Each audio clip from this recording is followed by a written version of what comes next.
Hello friends and welcome back to my YouTube channel sweet moments. Last video में मैंने आपको बताया था कि जब विंग वेंडिंग की हेल्प करने जाता है तो वांगजी को ये देखकर जेलसी फील होती है। तो अगर आपने पजल मैरिज एंड हेस्टेड ब्राइड का सेकंड पार्ट नहीं देखा है तो लिंक मैंने डिस्क्रिप्शन बॉक्स में दे रखी है, आप वहाँ से जाके देख सकते हैं। तो आइए नेक्स्ट पार्ट स्टार्ट करते हैं। जब केई टाउन में सब लोग होटल में रेस्ट करने के लिए वापस जाते हैं तब वांगजी 2 वाइन के जार लाता है और विंग को दे देता है।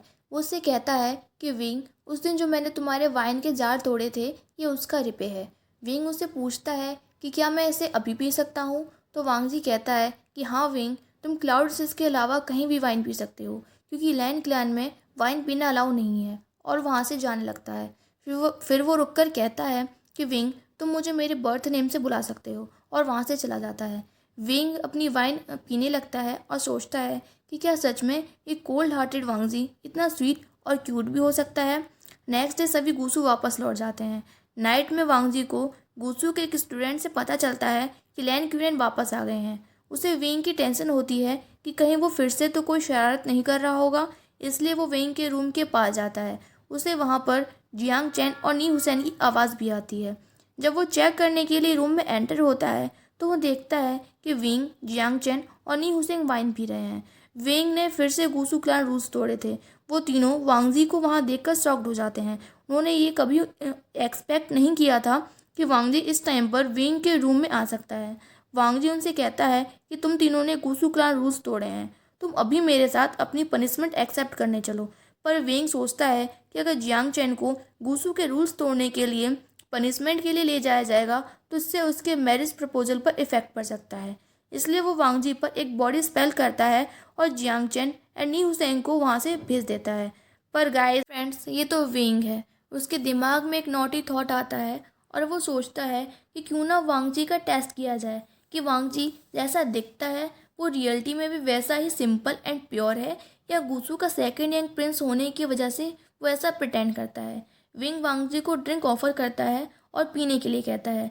बॉडी स्पेल की वजह से वांगजी को विंग की बात माननी पड़ती है और वो ड्रिंक पी लेता है। ड्रिंक पीने के कुछ टाइम बाद ही उसे हैंगओवर होने लगता है और वो वहीं सो जाता है। विंग सोचता है कि मैंने फर्स्ट टाइम किसी को वाइन पीने के बाद डायरेक्ट सोते हुए देखा है। तुम्हें तो बिल्कुल भी नशा नहीं हुआ, मैं तुम्हें टेस्ट कैसे करूँगा। वो वांगजी को उठाने की कोशिश करता है, पर जब वांगजी नहीं उठता तो विंग उसे उठाकर बेड पर सुला देता है। विंग देखता है कि वांगजी का फोरहेड रिबन टेढ़ा हो गया है। वो उसे जैसे ही टच करने वाला होता है तभी वांगजी उसका हाथ पकड़ लेता है। विंग कहता है कि लंजा, तुम्हारा फोरहेड रिबन टेढ़ा हो गया है। वांगजी खुद उसे सीधा करने लगता है। विंग कहता है कि लंजा, मैं तुम्हारी हेल्प कर देता हूँ, पर वांगजी उससे मना कर देता है और कहता है कि फॉरहेड रिबन को केवल पेरेंट्स, चिल्ड्रंस और लवर्स ही टच कर सकते हैं। विंग सोचता है कि सीरियसली लंजा, तुम्हारा कोई लवर भी हो सकता है, और उसे बहुत ज़्यादा हंसी आने लगती है।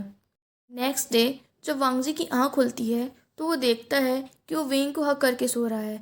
वो एकदम से शॉक्ड हो जाता है और बेड के नीचे गिर जाता है। उसके गिरने की आवाज़ से विंग भी जाग जाता है। वांगजी को याद आता है कि कल रात उसने क्या किया था। उसने क्लाउड रिसेस में वाइन ड्रिंक की थी और लैन क्लैन के रूल्स को तोड़ा था। वो अपनी पनिशमेंट लेने के लिए लैन क्यूरेन और लैन सिचैन के पास जाने लगता है। वेंग ने ये कभी भी एक्सपेक्ट नहीं किया था कि वांगजी कुछ ऐसा भी कर सकता है, क्योंकि वेंग ने उसे फोर्सफुली वाइन ड्रिंक करवाई थी। वेंग को उसके लिए बहुत बुरा लगता है और वो भी अपनी पनिशमेंट लेने के लिए वांगजी के साथ जाने लगता है।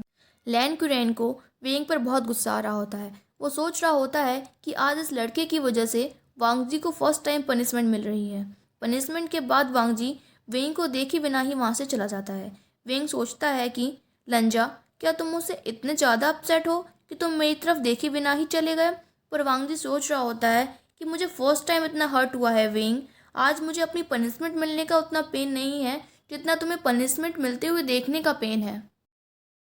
जब लैन सिचेन वेंग से मिलता है तो वो उसकी चोट ठीक करने के लिए उसे कोल्ड पॉन्ड भेज देता है। जब वेंग वहाँ जाता है तो वो देखता है कि कोई ऑलरेडी पानी में है। वेंग देखता है कि वो लड़का शर्टलेस है और उसकी बॉडी स्नो की तरफ वाइट है। उसके आधे बैक को उसके लंबे काले बालों ने ढका हुआ है। ये देखकर वेंग का दिल जोर जोर से धड़कने लगता है। तभी वो लड़का टर्न हो जाता है और ये हमारा हैंडसम एंड यंग प्रिंस वांगजी है। वांगजी वेंग से पूछता है कि तुम यहाँ क्या कर रहे हो। तो विंग कहता है कि मुझे यहाँ जेवुजुन ने अपनी चोट ठीक करने के लिए भेजा है, और वो पानी में वांगजी की तरफ जाने लगता है। वांगजी का दिल ज़ोर ज़ोर से धड़कने लगता है और वो अपना रोप पहनकर जल्दी से पानी के बाहर आने लगता है। पर तभी उन दोनों का पैर स्लिप होता है और वो कोल पॉन्ड केव में पहुंच जाते हैं। वहाँ बहुत सारे रैबिट्स होते हैं जिन पर गूसू फॉरहेड रिबन बंधा होता है। विंग कहता है कि लंजा, ये हम कहाँ आ गए हैं। तभी उसे एक 7 तारों वाली वीणा दिखती है। विंग उसके पास जाने लगता है, पर तभी उस पर अटैक होता है और वो पीछे गिर जाता है। वांगजी उससे कहता है कि हमारी गूसू क्लैन एल्डर लैन ली की वीणा है, लैन मेंबर्स को पहचानती है। तभी विंग कहता है कि लंजा, अपने फोरहेड रिबन को मुझ पर टाई करो। पहले तो वांगजी हेजिटेट करता है, बट फिर वो अपना फोरहेड रिबन अपने और वेंग के हाथ पर बांध देता है। अभी वहाँ लैन एल्डर लैन ली आती हैं और उन दोनों को ब्लेसिंग देती हैं।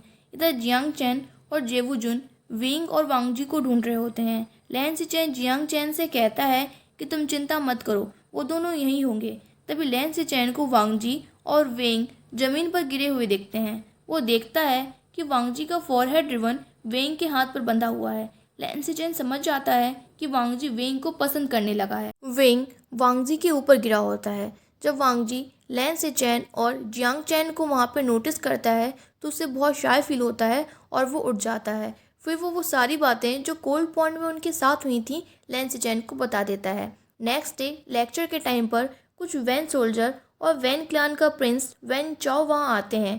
वो लैन सिचेन से कहते हैं कि वेंग ने कुछ दिनों पहले वैन सोल्जर्स पर अटैक किया था और उन्हें मार दिया था, इसलिए वो वेंग को उसकी पनिशमेंट देने के लिए वैन क्लैन ले जाना चाहते हैं। उनकी ये बातें सुनकर वांगजी को बहुत गुस्सा आ रहा होता है, पर लैन सिचेन वैन चाओ से कहता है कि यंग मास्टर वे अभी लैन क्लैन के स्टूडेंट हैं और हर लैन क्लैन मेंबर की सेफ्टी उसकी रिस्पॉन्सिबिलिटी है, इसलिए तुम उन्हें यहाँ से नहीं ले जा सकते।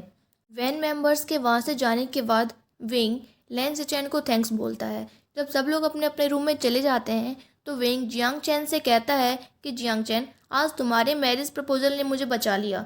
जियांग चैन कहता है कि मेरे मैरिज प्रपोजल ने नहीं, लैन सेक्ट रोब ने तुम्हें बचाया है। अगर लैन सेक्ट नहीं भी होता तो भी मैं तुम्हें उन्हें नहीं ले जाने देता, क्योंकि ये हमारे जियांग सेक्ट के रेपुटेशन की बात है। यानली कहती है कि हाँ आशियन, हम तुम्हें कुछ भी नहीं होने देते। पिताजी तुमसे बहुत प्यार करते हैं, वो तुम्हें कभी भी कोई प्रॉब्लम अकेले फेस नहीं करने देंगे। तभी वहाँ पर वैनिंग और वैन किंग आते हैं और वो वेंग के सामने घुटनों पर बैठ जाते हैं। वो उससे माफ़ी मांगते हुए कहते हैं कि हमारी वजह से आपको इतनी प्रॉब्लम हुई है। वेंग उन्हें उठाता है और कहता है कि तुम दोनों को ऐसा सोचने की कोई ज़रूरत नहीं है, हम फ्रेंड्स हैं और मैं बिल्कुल ठीक हूँ। इधर लैन सिचेन लैन क्यूरेन से कहता है कि अंकल, हमने जियांग सेक्ट को बहुत वेट करवा दिया है, इसलिए अब हमें उनका मैरिज प्रपोजल एक्सेप्ट कर लेना चाहिए। वांगजी, तुम इस बारे में क्या सोचते हो? पर लैन क्यूरेन कहता है कि जियांग सेट ने वेंग का मैरिज प्रपोजल उसकी प्रोटेक्शन के लिए भेजा है, ये हमारे लैन क्लैन की डिसरिस्पेक्ट है। वांगजी सोचता है कि अंकल, मैं खुद वेंग को प्रोटेक्ट करना चाहता हूँ, मैं उसे हर्ट होते हुए नहीं देख सकता। इस मैरिज के बाद वेंग हमेशा के लिए मेरा हो जाएगा और मैं उसे हर प्रॉब्लम से सेफ रखूँगा। पर वो ये बात कह नहीं पाता। लैन सिचेन समझ जाता है कि वांगजी ये मैरिज प्रपोजल एक्सेप्ट करना चाहता है क्योंकि वो वेंग को पसंद करता है। लैन सिचेन अपने अंकल को मना लेता है और एक लेटर जियांग सेक्ट में भेज देता है कि उन्हें जियांग सेक्ट का मैरिज प्रपोजल एक्सेप्ट है और वो उन्हें मैरिज की बात करने के लिए लैन सेक्ट में इनवाइट करते हैं। मैडम यू इस लेटर को पढ़कर बहुत खुश होती हैं। ये बात वेंग और जियांग चैन को भी पता चलती है। वो दोनों इस बात से खुश नहीं थे क्योंकि वेंग भी कहीं ना कहीं वांगजी को पसंद करने लगा था और जियांग चैन तो पहले से ही जेवुजुन को पसंद करता था, पर वो दोनों ही ये प्रिटेंड नहीं करते। यानली ये बात नोटिस कर लेती है। नेक्स्ट डे जब जियांग फैन और मैडम यू लैन क्लैन में आते हैं तो लैन सिचेन और लैन क्यूरेन उनका वेलकम करते हैं। इसके बाद वो उन्हें टी सर्व करते हैं। जियांग फैंग उन्हें जियांग चैन का मैरिज प्रपोजल एक्सेप्ट करने के लिए थैंक्स बोलते हैं और यहाँ लैन सिचेन को पता चलता है कि वांगजी के लिए वेइंग का नहीं बल्कि जियांग चैन का मैरिज प्रपोजल आया था। तो फ्रेंड्स, आपको क्या लगता है इसके बाद वांगजी क्या करेगा? मतलब उसे पता चल जाएगा कि ये जो मैरिज प्रपोजल है वो जियांग चैन का आया था, तो वो जियांग चैन से शादी कर लेगा या फिर वो वेइंग से ही शादी करेगा? तो अगर आपको स्टोरी अच्छी लगी हो तो please like this video and subscribe this channel. Bye bye.